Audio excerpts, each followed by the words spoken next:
Hello प्यारे दोस्तों, आप सब कैसे हैं। उम्मीद करता हूँ कि आप सब अच्छे और स्वस्थ होंगे। आज मैं क्लास 7th का जो फर्स्ट चैप्टर है पूर्णांक, जिसको इंटीग्रल्स बोलते हैं, वो मैं पढ़ाने वाला हूँ। तो आप सब अच्छी तरह से देखें और समझें। तो आज हम लोग स्टार्ट करते हैं। क्या पहला नंबर ये है प्राकृत संख्या। प्राकृत संख्या को इंग्लिश में हम लोग होल नंबर, क्या नेचुरल नंबर कहते हैं। ठीक है, इसका डिफिनेशन है गिनती की संख्या को नेचुरल नंबर कहते हैं, प्राकृत संख्या कहते हैं। उसकी पहचान क्या है? इजी, जैसे 1 2 3 4 5 6 7 8 9 10 100 तक जाएगा, यानी बहुत दूर तक जाएगा। ठीक है, यही आपका नेचुरल नंबर हो गया, प्राकृत संख्या हो गया। ठीक, दूसरा आता है पूर्ण संख्या। ठीक है, जिसको बोलते हैं होल नंबर, अर्थात शून्य सहित प्राकृत संख्याओं के समूह को पूर्ण संख्या कहते हैं। इसे अब कहते क्या है, इसको पहचानिए। इजी, जैसे 0 1 2 3 4 5 6 7, अर्थात 0 से स्टार्ट होते हुए 1 2 3 4 5 और आगे बढ़ते रहेगा, वही आपका पूर्ण संख्या हो गया। ठीक, और आगे देखिए यहाँ पर ऋणात्मक संख्या, इंग्लिश में बोलते हैं नेगेटिव नंबर। नेगेटिव वन क्या, -1 -2 -3 -4 -5 -6 -10 -90, ये सभी क्या ऋणात्मक संख्या हो गया। और आगे देखते हैं पूर्णांक संख्या। पूर्णांक संख्या जिसको बोलते हैं इंटीग्रल्स, ठीक है, नंबर बोलते हैं, अर्थात ऋणात्मक तथा पूर्ण संख्याओं के समूह को हम पूर्णांक संख्या बोलते हैं, इंटीग्रल्स बोलते हैं। ठीक है ना, जैसे 0 1 2 3 4 5, ये क्या हो गया, एक पूर्ण संख्या हो गया, 0 से स्टार्ट होने वाली पूर्ण संख्या हो गया। और -1 -2 -3 -4 इधर बढ़ेगा, तो ये क्या है, इस सबका एक समूह बन गया, और इस समूह को हम लोग पूर्णांक संख्या बोलते हैं। ठीक है ना, अब चलते हैं घनात्मक पूर्णांक। कहते क्या हैं, घनात्मक पूर्णांक को इंग्लिश में हम लोग पॉजिटिव नंबर्स कहते हैं, जो हमेशा प्लस में ही रहता है, उसे पॉजिटिव नंबर कहते हैं, इंटीग्रल्स कहते हैं। 1 2 3 4 5 ये सभी क्या है, प्लस में है, इसलिए पॉजिटिव पूर्णांक हो गया। एक बात और, शून्य, शून्य यानी 0 एक पूर्णांक है दोस्त। ये शून्य ना तो घनात्मक है और ना ऋणात्मक है दोस्तों। उम्मीद करता हूँ कि आपको समझ में आ गया होगा। अब आप देखिए, क्या सवाल ये है कि दो घनात्मक पूर्णांकों का योग हमें निकालना है, तो कैसे निकालेंगे। पहला क्वेश्चन है +4 है, +4 को हम इस तरह से लिख सकते हैं 4, ये प्लस दिया है यहाँ पर, ये +5 है तो 5 ऐसे लिखेंगे, तो क्या होगा 5 4 9 हो गया, ये आपका आंसर हो गया। अब यहाँ पर देखिए 56 और +73 क्या है, ये पूर्णांक घनात्मक पूर्णांक है, सब प्लस में है, तो सीधा सीधे जोड़ देंगे। 6 3 कितना हो गया, 9 हो जाएगा, और 7 5 कितना हो गया, 12 हो गया। इस तरह से आपका 129 आंसर हो गया। अब यहाँ पर देखिए 5 प्लस, यहाँ देखिए अंडर +8 दिया हुआ है, तो कुछ नहीं करना, 5 लिखिए, प्लस लिखिए, प्लस प्लस प्लस हो गया, 8 का 8 हो गया, तो 8 5 कितना हो गया, 13 हो गया। तो ये आपका आंसर हो गया दोस्तों। यहाँ पर देखिए +5 है, तो क्या आप 5 लिखेंगे, प्लस यहाँ पर है, यानी प्लस प्लस प्लस ये होगा, 8 होगा, तो कितना हो गया 8 5, यहाँ पर भी 13 हो गया। इस तरह से आपका आंसर हो गया दोस्तों।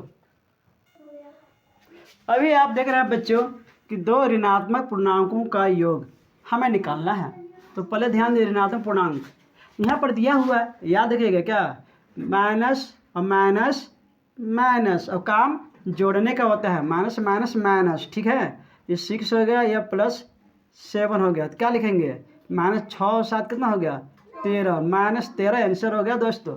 समझ गया ना। यहाँ पर ध्यान दीजिए क्या हो, माइनस माइनस माइनस, और क्या जोड़ने का, प्लस कर रहा है ना, प्लस जोड़ता है ना, तो लिख दीजिए 56 + 73 बराबर, अब हो गया ना, माइनस तो माइनस लिखिए, ठीक है, और जोड़ दीजिए 6 3 कितना हो गया 9 हो जाएगा ना, 6 3 9 7 5 12, तो -129 आंसर हो गया। यहाँ पर भी ध्यान दीजिए, -8 + -9 क्या होगा, माइनस माइनस माइनस, और काम जोड़ने का 8 + क्या 9 जोड़ दिए, माइनस से माइनस लिखिए, 8 9 17, ये हो गया -17 आंसर। यहाँ पर आप देखिए, यहाँ पर माइनस माइनस माइनस और काम जोड़ने का 10 प्लस क्या 15 इक्वल टू क्या हो गया, माइनस का माइनस हो गया और क्या 10 और 10 20 और 5 25 -25 आंसर हो गया दोस्तों। हाँ तो बच्चों ध्यान दें कि क्या है, आगे है एक धनात्मक और एक ऋणात्मक पूर्णांकों का योग निकालना है। तो कैसे निकालेंगे, एक यहाँ पर एक ऋणात्मक है और एक धनात्मक है, इसका योग निकालना है। कैसे निकालेंगे, आप जानते हैं कि माइनस प्लस बड़े सिंह का चिन्ह होता है, ठीक है ना, माइनस प्लस बड़े सिंह का चिन्ह। देखिए -4 हो गया, अब +3 हो जाएगा, ठीक है, ऐसे इसी को लिख दिया क्या, माइनस प्लस बड़े सिंह का चिन्ह, ठीक है। और काम घटाने का, तो 4 में से 3 निकाल देंगे तो कितना बच जाएगा, 1 बच जाएगा ना, तो -1 आंसर हो जाएगा। यहाँ पर देखिए माइनस प्लस बड़ी संख्या का चिन्ह, बड़ी संख्या चिन्ह कौन है, प्लस में है, तो ठीक है। और यहाँ घटा है, और काम कहाँ करेंगे, घटाएंगे, तो बड़ी संख्या में से माइनस निकाल देंगे, कितना हो जाएगा, तो यहाँ पर लिख सकते हैं 7 - 56, आप लिख सकते हैं ना, कितना हो जाएगा, 6 7 13 हो जाएगा, 5 1 6 और 1 7, यानी आपका 17 आंसर हो जाएगा।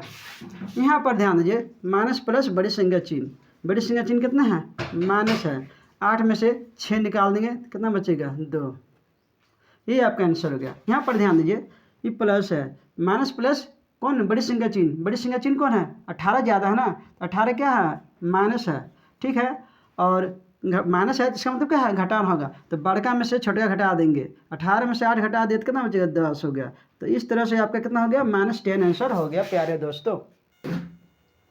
हाँ तो प्यारे बच्चों ध्यान दो, अब आ जाते हैं योज्य प्रतिलोम, ठीक है, इसको एडिटिव इन्वर्स करते हैं। इन्वर्स का मतलब होता है जस्ट उसका उल्टा करना, ठीक है। अब यहाँ पर एक पूर्णांक a दिया हुआ है, ठीक है, तो इसका उल्टा क्या होगा, ये प्लस में है तो माइनस में होगा, तो a इक्वल टू का -a हो जाएगा, ठीक है। तो कहने मतलब है योगफल, एक पूर्णांक a दिया हुआ है, इसका इन्वर्स करेंगे तो -a हो जाएगा, और a में से a घटाएंगे तो क्या होगा, 0 हो जाएगा ना। तो यही हम लोग खेल खेलना है। तो ध्यान दीजिए, 8 का योज्य प्रतिलोम क्या होगा, ये प्लस में है, यहाँ -8 हो जाएगा, ठीक है। यहाँ पर 1 का क्या लिखे, -a लिखे ना। 7 का योज्य प्रतिलोम क्या होगा, ये +7 में है, यहाँ पर देखिए, तो यहाँ पर क्या हो जाएगा, -7 हो जाएगा। यहाँ पर -7 का योज्य प्रतिलोम क्या होगा, माइनस में है, माइनस a है तो यहाँ +a हो गया, ठीक है ना, जस्ट उल्टा तो -7 है तो यहाँ पर 7 हो जाएगा। अब -4a है तो यहाँ पर +4a होगा, प्लस लेने की कोई जरूरत नहीं है, प्लस क्या है 50 है तो यहाँ पर -50 हो जाएगा, ठीक है। अब इसको देखा जाता है, पूर्णांक और प्रतिलोम का योगफल हमेशा 0 आता है, ठीक है ना, क्यों, चूँकि 8 है, यहाँ पर 8 है, 8 का प्रतिलोम नहीं 8 है, 8 का प्रतिलोम 8 हो गया, अब हटाएंगे 0 हो जाएगा। यहाँ पर देखो ये क्या है, 7 है, 7 का योज्य प्रतिलोम क्या होगा, -7 हो जाएगा, इससे घटाएंगे तो 0 हो गया। आप आइडिया सीख गए ना। अब यहाँ पर देखिए ये -7 है, -7 का योज्य प्रतिलोम क्या होगा, तो +7 हो जाएगा, और दोनों का करेंगे तो क्या होगा, 0 हो जाएगा ना। यहाँ देखिए -4 है, -4a है, इसका योज्य प्रतिलोम +4a हो जाएगा, घटा देंगे तो 0 हो जाएगा। यहाँ पर देख रहे हैं कि +50 है और इसका योज्य प्रतिलोम -50 हो जाएगा, 0 हो गया।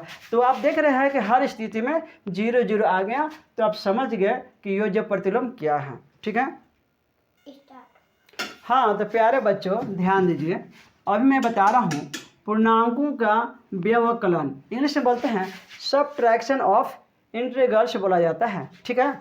अब ध्यान दीजिए, यदि पूर्णांक a और b दिया हुआ हो तो हम क्या करेंगे, उसको क्या करेंगे, a लिखेंगे माइनस a यानी a माइनस b दिया हुआ है equal to a plus b होता है। कैसे, a है तो a को लिख दिए, और यह माइनस माइनस क्या हो गया, प्लस हो गया, तो प्लस b हो गया ना।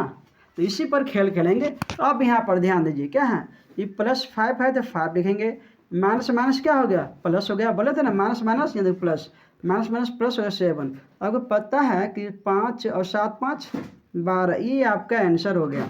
यहाँ पर देखिए प्लस माइनस बड़ी संख्या चिन्ह प्लस है, अर्थात 9 में से हम 9 में से 4 निकालेंगे तो 5 बच जाएगा, आंसर हो गया। यहाँ पर देखिए 8 लिखेंगे, ठीक है ना, माइनस माइनस क्या होगा, प्लस हो गया, तो हम 6 लिखेंगे, ठीक है। 8 6 कितना हो गया 14, तो ये आपका आंसर हो गया। यहाँ पर देखिए -6 है तो -6 लिखिए, ठीक है। यहाँ पर भी, यहाँ कुछ नहीं है, -8 यहाँ पर भी है, -8 हो गया। तो हम क्या करें, माइनस माइनस माइनस, अब काम जोड़ने का, तो 8 6 14 कितना हो गया 8 से 14 हो गया, तो -14 आंसर हो गया। यहाँ पर आप देखिए -6 है तो -6 दिए, माइनस माइनस प्लस कितना होगा 6 हो जाएगा। अब बताइए क्या होगा, कुछ बचेगा, सिर्फ 0 बचेगा, यानी 6 रुपया मेरे पास था, 6 रुपया दे दिए, कुछ नहीं बचा ना, 0, ठीक है। हेलो प्यारे बच्चों, अभी आप देख रहे हैं रिक्त स्थानों को भरना है क्या, ये देखें, देख रहे हैं ना, ये चिन्हों को हमें भरना है। इसमें ये कौन सा चिन्ह का प्रयोग अच्छा होगा, ध्यान दीजिए। यहाँ पर क्या है 8 - 4, 8 में से 4 घटा देंगे तो क्या बचेगा 4 हो जाएगा ना, और यहाँ पर लिखेंगे ऐसे, और यहाँ पर कितना हो जाएगा -3, तो कौन बड़ा है अरे 4 बड़ा है ना, आप ऐसे लिखिएगा, ठीक है। यहाँ पर ध्यान दीजिए, इसका हल करते हैं, 0 को हम 4 से गुना करेंगे तो कितना हो जाएगा 0 हो जाएगा। और ध्यान दीजिए यहाँ पर क्या है +4 क्या होगा 4 हो जाएगा, तो बड़ा कौन होगा 4 बड़ा होगा ना, ये हो जाएगा, इसलिए हम यहाँ पर कर देंगे और ये हम ऐसे कर देंगे, ठीक है। और ये क्वेश्चन यहाँ पर है -5 है तो -5 पहले लिखिए, प्लस माइनस क्या होगा प्लस माइनस माइनस, ठीक है। और यहाँ पर भी देखते हैं, ये चिन्ह बनाना होगा, यहाँ देखिए माइनस क्या है -5 है, ठीक है। और यहाँ पर भी क्या है, यहाँ पर भी, तो यहाँ पर भी हमें जोड़ करना होगा, -5 ही करना होगा, ठीक है।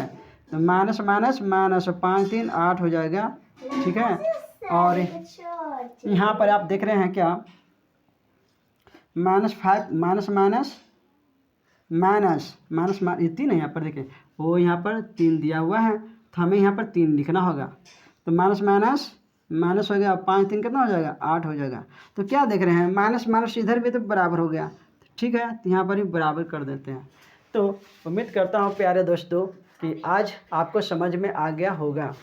तब तो आप इस चैनल को, यदि आपको अच्छा लगा हो तो चैनल को सब्सक्राइब करें, लाइक करें और शेयर करें।